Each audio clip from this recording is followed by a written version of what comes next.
नमस्कार दोस्तों, स्वागत है आप सभी का मेरे YouTube चैनल साहित्य से सफलता की ओर में। आज हम यूजीसी नेट जेआरएफ परीक्षा जून 2008 का प्रश्न पत्र हल करेंगे। तो चलिए वीडियो को शुरू करते हैं। पहला प्रश्न है, पाणिनि ने किस ग्रंथ के द्वारा भाषा को एकरूपता देने का प्रयास किया? तो इसका सही उत्तर है ऑप्शन नंबर बी, अष्टाध्यायी। अगला प्रश्न है, हिंदी साहित्य के इतिहास का प्रथम लेखक कौन है? तो इसका सही उत्तर है option number D, Garcin de Tassy. अगला प्रश्न है, आदिकालीन साहित्य में वीर रस की रचनाओं में किस भाषा का प्रयोग किया गया? तो इसका सही उत्तर है ऑप्शन नंबर डी, डिंगल। अगला प्रश्न है, साहित्य लहरी की विषय वस्तु क्या है? तो इसका सही उत्तर है ऑप्शन नंबर ए, नायिका भेद। अगला प्रश्न है, आचार्य रामचंद्र शुक्ल ने प्रेमाख्यानक काव्य परंपरा का प्रथम कवि किसे माना है? तो उसका सही उत्तर है ऑप्शन नंबर डी, कुतुबन को। अगला प्रश्न है, जय हाल मिसकी मकुल तगा फुल नैना बनाए बतिया पंक्ति किसकी है? तो इसका सही उत्तर है ऑप्शन नंबर ए, अमीर खुसरो। अगला प्रश्न है, इनमें से कौन पश्चिमी हिंदी की बोली नहीं है? तो इसका सही उत्तर है ऑप्शन नंबर सी, मारवाड़ी। अगला प्रश्न है, शब्द रचना में किसका योगदान नहीं होता? तो इसका सही उत्तर है ऑप्शन नंबर बी, पद का। अगला प्रश्न है, निम्नलिखित में से किस शब्द के रूप साधक प्रत्यय हैं? तो इसका सही उत्तर है ऑप्शन नंबर बी, लड़के। अगला प्रश्न है, प्रसिद्ध साहित्यिक पत्रिका कल्पना कहाँ से प्रकाशित होती थी? तो इसका सही उत्तर है ऑप्शन नंबर डी, हैदराबाद। अगला प्रश्न है, सांवरे रूप को रीति अनूप नयो नयो लागत ज्यों ज्यों निहारिये किसकी पंक्ति हैं? तो इसका सही उत्तर है ऑप्शन नंबर बी, घनानंद। अगला प्रश्न है, केशव कहीं न जाई का कहिए देखत तब रचना विचित्र अति समुझ मन ही मन रहिए, यह किसकी पंक्तियां हैं? तो इसका सही उत्तर है ऑप्शन नंबर बी, तुलसीदास की। अगला प्रश्न है, मिश्र बंधुओं में कौन नहीं है? तो इसका सही उत्तर है option number B, Krishna Bihari Mishra. Next question है, इनमें से नई कहानी आंदोलन के साथ कौन कहानीकार नहीं जुड़ा था? तो इसका सही उत्तर है ऑप्शन नंबर सी, ज्ञान रंजन। अगला प्रश्न है, इनमें से गंगोली गांव किस उपन्यास के केंद्र में है? तो इसका सही उत्तर है ऑप्शन नंबर डी, आधा गांव। अगला प्रश्न है, कोर्ट मार्शल नाटक समाज की किस समस्या पर आधारित है? तो इसका सही उत्तर है ऑप्शन नंबर ए, जातिवाद। स्वदेश दीपक द्वारा लिखित नाटक है ये, जो 1991 में लिखा गया था उनके द्वारा। नेक्स्ट क्वेश्चन है, विजयदेव नारायण शाही की कविताएं किस सप्तक में संग्रहित हैं? तो इसका सही उत्तर है ऑप्शन नंबर ए, तीसरा सप्तक। नेक्स्ट क्वेश्चन है, इनमें से कौन सा उपन्यास विभाजन समस्या पर आधारित नहीं है? तो इसका सही उत्तर है ऑप्शन नंबर बी, आखिरी कलाम। अगला प्रश्न है, छायावाद का पतन किसका ग्रंथ है? तो उसका सही उत्तर है option number C, doctor Devraj का। नेक्स्ट क्वेश्चन है, ठेले पर हिमालय किसकी रचना है? तो इसका सही उत्तर है option number A, Dharmveer Bharati. अगला प्रश्न है, प्रश्न संख्या 21 से 27 तक दी गई स्थापनाओं और तर्कों को ध्यानपूर्वक पढ़ें और बहुविकल्पी उत्तरों में से सही उत्तर का चयन करें। तो इसमें पहली स्थापना दी गई है, जैसे वीर कर्म से पृथक वीरत्व कोई पदार्थ नहीं, वैसे ही सुंदर वस्तु से पृथक सौंदर्य कोई पदार्थ नहीं। तो ये स्थापना यहाँ पर सही है। इसका तर्क दिया गया है कि सौंदर्य मनोगत नहीं होता, वस्तुगत होता। इसका तर्क भी यहाँ पर सही है। तो इसका सही उत्तर है ऑप्शन नंबर सी, ए और आर दोनों सही। अगला प्रश्न है, नारी का आकर्षण पुरुष को पुरुष बनाता है और उसका अपकर्षण उससे गौतम बुद्ध बना देता है। ये स्थापना सही है। इसका तर्क दिया गया है, गौतम के वैराग्य में यशोधरा के प्रति अपकर्षण नहीं, बल्कि बुद्धत्व प्राप्ति के लिए उसका संकल्प कारणभूत था। तो इसका जो तर्क दिया गया है वो यहाँ पर गलत है। तो इसका सही उत्तर हो जाएगा ऑप्शन नंबर डी, ए सही और आर गलत। नेक्स्ट क्वेश्चन है, स्थापना दी गई है, भक्ति और प्रेम दोनों में समर्पण का तत्व समान है। स्थापना सही है। इसका तर्क है, भक्ति और प्रेम स्व के परित्याग से संभव है। इसका तर्क भी सही है। तो इसका सही उत्तर है ऑप्शन नंबर बी, डी, ए और आर दोनों सही। अगली स्थापना दी गई है, काव्य में भाव पक्ष और कला पक्ष दोनों असंपृक्त हैं। तो ये स्थापना सही है। इसका तर्क दिया गया है, रचना में भाषा और संवेदना परस्पर आश्रित हैं, इसका तर्क भी सही है। तो इसका सही उत्तर है ऑप्शन नंबर बी, ए और आर दोनों सही। नेक्स्ट क्वेश्चन है, प्रेम गलीयति साकरी तामे द्वैन समाये, ये स्थापना सही है। इसका तर्क दिया गया है प्रेम मनुष्य को सीमित कर देता है, ये भी सही है। तो इसका सही उत्तर हो जाएगा ऑप्शन नंबर ए और आर दोनों सही। अगला प्रश्न है, जो ज्ञान मानवता को पीस डाले वह ज्ञान नहीं कोल्हू है, ये स्थापना सही है। इसका तर्क दिया गया है सच्चा ज्ञान मनुष्यता को उन्नत करता है, उसे नष्ट नहीं करता, ये तर्क भी इसका सही है। तो इसका सही उत्तर हो जाएगा ऑप्शन नंबर बी, ए और आर दोनों सही। नेक्स्ट क्वेश्चन है, निम्नलिखित में से कौन सा युग्म संगत है? तो इसका सही उत्तर है option number B, Rasagya Ranjan Mahavir Prasad Dwivedi द्वारा लिखित है।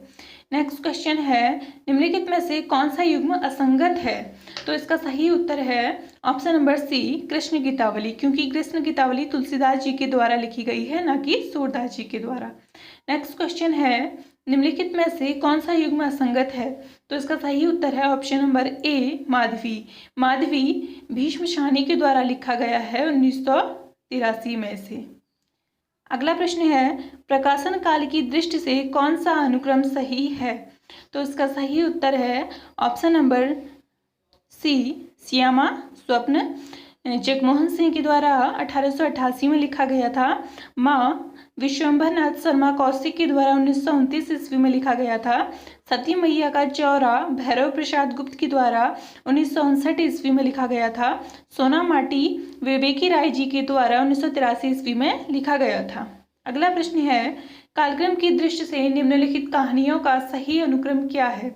तो इसका सही उत्तर है ऑप्शन नंबर बी, सुखमय जीवन चंद्रधर शर्मा गुलेरी की कहानी है, 1911 ईस्वी में प्रकाशित हुई थी। ममता जयशंकर प्रसाद की कहानी है, 1929 ईस्वी में प्रकाशित हुई थी। गूंगे रांघे राघव की कहानी है, 1940। जिंदगी और चौंक अमरकांत सिंह की है, 1958 ईस्वी में प्रकाशित हुई थी। अगला प्रश्न है, कालक्रम की दृष्टि से पत्रिकाओं का सही अनुक्रम क्या है? तो इसका सही उत्तर है ऑप्शन नंबर डी, आनंद कादम्बिनी 1981 ईस्वी में प्रकाशित होती थी। सरस्वती 1900 ईस्वी में प्रकाशित होती थी।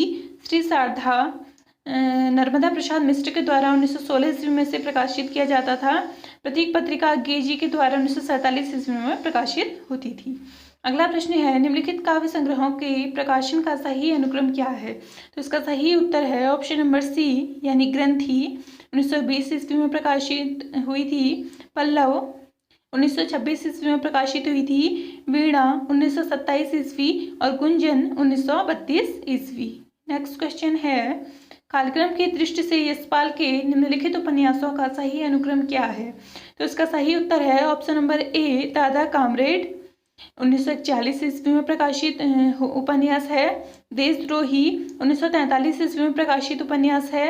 दिव्या 1945 ईस्वी में प्रकाशित उपन्यास है और झूठा सच 1958 ईस्वी में प्रकाशित उपन्यास है। नेक्स्ट क्वेश्चन है, कालक्रम की दृष्टि से निबंध संग्रहों का सही अनुक्रम क्या है? तो इसका सही उत्तर है ऑप्शन नंबर सी, यानी शिव शंभू के चिट्ठे बाल मुकुंद गुप्त के द्वारा 1877 में प्रकाशित हुआ था। रसज्ञ रंजन महावीर प्रसाद द्विवेदी जी के द्वारा 1920 ईस्वी में प्रकाशित किया गया था। श्रृंखला की कड़ियाँ महादेवी वर्मा जी का है, 1942 ईस्वी में प्रकाशित निबंध है। और कल्पलता हजारी प्रसाद द्विवेदी जी के द्वारा लिखित है, 1950 ईस्वी में इसे प्रकाशित किया गया था। अगला प्रश्न है, कालक्रम की दृष्टि से यज्ञ के निम्नलिखित काव्य संग्रहों का सही अनुक्रम क्या है? तो इसका सही उत्तर है ऑप्शन नंबर डी, यानी इतियलम 1986 ईस्वी में प्रकाशित कृति है। हरिघास पर क्षण भर 1949 ईस्वी। कितनी नावों में कितनी बार 1967 ईस्वी। और सागर मुद्रा 1970 ईस्वी। अगला प्रश्न है, निम्नलिखित काव्य पंक्तियों को उनकी भाषा के साथ सम्मिलित कीजिए। तो इसमें पहली है जशुमती। अगला प्रश्न है, निम्नलिखित काव्य पंक्तियों को उनकी भाषा के साथ सम्मिलित कीजिए। तो इसमें पहली पंक्ति है, जशुमती हरि पालने झुलावे, ये ब्रज भाषा में लिखी गई है। अगला है, तेहि अवसर एक तापस आवा, तेज पुंज लघु बयस सुहावा, ये पंक्तियां अवधि की हैं। अगली पंक्ति है, अतिरंग स्वामी सुमिली राती, बेटी राजा भोज की, ये पंक्तियां हैं डिंगल भाषा में लिखी गई हैं। अगली पंक्तियां हैं, दखन है नगीना, अंगूठी है जग, अंगूठी को हरकत, नगीना है लग। ये पंक्तियां दक्षिणी भाषा की हैं। अगला प्रश्न है, तो इसका सही उत्तर हो जाएगा ऑप्शन नंबर ए। अगला प्रश्न है, निम्नलिखित क्रिया रचना को उनके सही भाषा रूप में सुमेलित कीजिए। तो उसमें पहला है अयु, ये लिया गया है अपभ्रंश से। अइल है भोजपुरी का है, आवा अवधि का है और आयो ब्रजभाषा का है। तो इसका सही उत्तर है ऑप्शन नंबर बी। अगला प्रश्न है, निम्नलिखित काव्य ग्रंथों को उनके रचनाकारों के साथ सुमेलित कीजिए। इसमें पहली सतरंगिनी बच्चन के द्वारा लिखित है, सतरंगे पंखों वाली है नागार्जुन के द्वारा, अणिमा निराला जी के द्वारा लिखित है और ऋतंबरा केदारनाथ मिश्र प्रभात के द्वारा लिखित है। तो इसका सही उत्तर है option number B. Next question है, निम्नलिखित पंक्तियों को उन्हीं के अलंकारों के साथ सुमेलित कीजिए। तो इसमें पहला है, मुख नहीं चंद्रमा है, इसमें अपनहुति अलंकार है। अगला है, मुख तो चंद्र ही है, इसमें रूपक अलंकार है। अगला है, मुख देखकर चांद का आभास हुआ, इसमें भ्रांतिमान अलंकार है। अगला है, मुख है कि चांद, इसमें संदेह अलंकार है। तो इसका सही उत्तर है option number C. Next question, उन्हीं के लेखकों के साथ सुमेलित कीजिए। पहला है, तमस भीष्म शानी के द्वारा लिखित है। पीली आंधी प्रभा खेतानी के द्वारा लिखित है। अंधेरे बंद कमरे मोहन राकेश के द्वारा लिखित है और नीला चांद शिव प्रसाद सिंह के द्वारा लिखित है। तो इसका सही उत्तर है ऑप्शन नंबर ए। नेक्स्ट क्वेश्चन है, निम्नलिखित पंक्तियों को उन्हीं के सही कवियों के साथ सुमेलित कीजिए। तो इसमें पहली पंक्ति है, ध्रुत झरो जगत के जीर्ण पत्र, ये पंक्तियां सुमित्रानंदन पंत जी की हैं।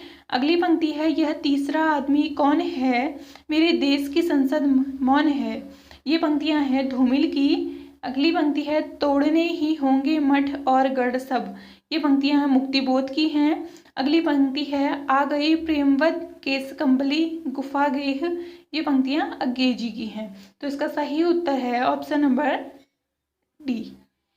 अगला क्वेश्चन है, निम्नलिखित शब्दों को उनके संधि के नाम के साथ सुमेलित कीजिए। इसमें पहला शब्द है निरोग, निह धन रोग, इसमें विसर्ग संधि है। अगला दीर्घाकार, दीर्घ धन आकार, इसमें दीर्घ संधि है। अगला शब्द है सदाचार, सत धन आचार, इसमें व्यंजन संधि है। और अगला है प्रत्येक, प्रति धन एक, इसमें यण संधि है। तो इसका सही उत्तर है ऑप्शन नंबर। अगला प्रश्न है, निम्नलिखित काव्य लक्षणों को उनके आचार्यों के साथ सही नामों के साथ सुमेलित कीजिए। उसमें पहला लक्षण है, शब्दार्थों सहितो काव्यम भामा के द्वारा दिया गया है। अगला है, तदोषो शब्दार्थो सगुणामन अलंकृति पुनः कुआपी, ये दिया है मम्मट ने। अगला है, वाक्यम रसात्मक काव्यम, विश्वनाथ के द्वारा दिया गया लक्षण है। अगला है, रमणीयार्थ प्रतिपादक शब्द काव्यम, ये पंडित राज जगन्नाथ के द्वारा दिया गया है। तो इसका सही उत्तर है ऑप्शन नंबर सी। अगला प्रश्न 46 से 50 तक गद्यांश दिया गया है, इसे पढ़कर नीचे दिए गए बहुविकल्पीय प्रश्नों के उत्तर देने हैं। इसमें पहला प्रश्न है, कर्म क्षेत्र का सौंदर्य किसमें है। तो इसका सही उत्तर है ऑप्शन नंबर सी, विरोधी भावों के सामंजस्य में। अगला प्रश्न है, सूटधारी के संस्कृत बोलने पर क्या प्रतिक्रिया मन में उठती है। तो इसका सही उत्तर है ऑप्शन नंबर सी, उसका संस्कृत प्रेम मन को छू जाता है। अगला प्रश्न है, विध्वंस और अत्याचार के सहगामी भाव क्या हो सकते हैं। तो इसका सही उत्तर है ऑप्शन नंबर बी, रक्षा और मंगल का भाव। अगला प्रश्न है, आनंद कला के विकास से लेखक का क्या तात्पर्य है। तो इसका सही उत्तर है ऑप्शन नंबर डी, सारे भाव रूप और व्यापारों में उचित सामंजस्य। अगला प्रश्न है, इस गद्य अवतरण के लिए उपयुक्त शीर्षक क्या है। तो इसका सही उत्तर है ऑप्शन नंबर ए, विरोधों के सामंजस्य का सौंदर्य। धन्यवाद।